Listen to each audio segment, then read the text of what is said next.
Luke chapter 15, this is known as the prodigal son story.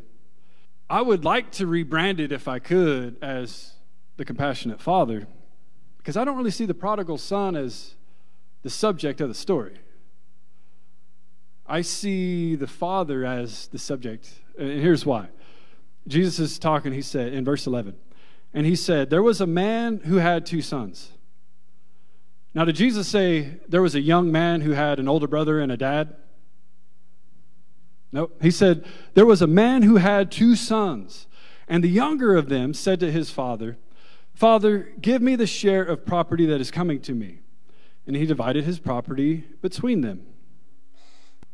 Essentially, what this younger son was saying is, I wish you were dead. When do you receive an inheritance? It's not when the dad is living. Essentially, he was like, I just want your stuff. So we see selfishness. And not many days later, the younger son gathered all he had and took a journey into a far country. And there he squandered his property in reckless living. To me, that's more proof. He didn't want a relationship with the father. He just wanted what the father could give him. He wanted to take the stuff and just go on. Did he not? Let's go to verse 14. And when he had spent everything, a severe famine arose in the country, and he began to be in need. So he went and hired himself out to one of the citizens of that country, who sent him into his fields to feed pigs. And he was longing to be fed with the pods that the pigs ate, and no one gave him anything. Look, you don't even have to know the cultural context to understand this was a bad job, right? In Kellyville, when I went to school there as a kid and we'd ride the bus, we'd stop by this pig farm, and there was a stop there where people would get off and go walk to it stunk so bad. During the summer times, our windows would be down. I mean, of course, for the Jewish culture, it was even, worse than what we consider.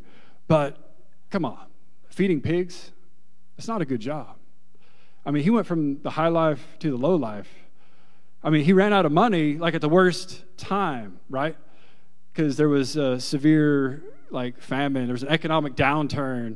There was a crash that happened right as he ran out of money.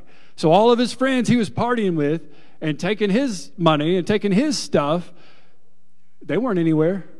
They were gone. Those friends dragging you to those places you don't need to go, they'll be friends with you while you're there, but you get to a hard place, they're not going to be there for you. But when he came to himself, he said, how many of my father's hired servants have more than enough bread, but I perish here with hunger? I will arise and go to my father, and I will say to him, Father, I have sinned against heaven and before you. I am no longer worthy to be called your son. Treat me as one of your hired servants. And he arose and came to his father. But while he was still a long way off, his father saw him and felt compassion and ran and embraced him and kissed him. Wow. There's so much here. You talk about cultural context. You talk about the time in which they lived. This father was a man of influence. He was a man of wealth. He had servants. And it sounds like he had a lot of servants. It sounds like this was a very distinguished, noble person. So what they did in those days is they would have these robes.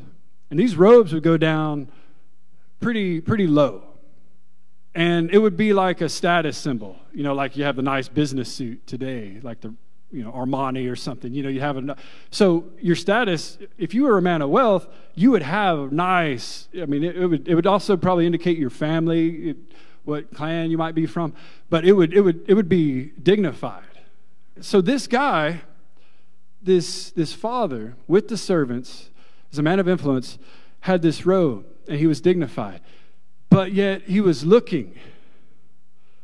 He would scan the horizon, looking for his son to come home.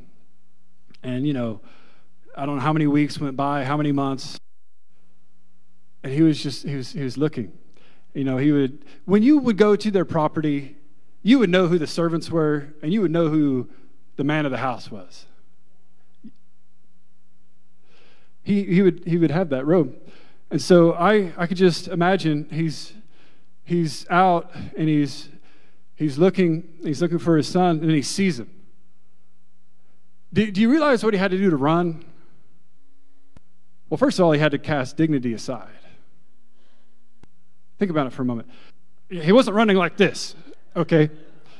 He would have had to either just kind of grab it and run, but most likely what he did was he did what the Bible calls girding his loins.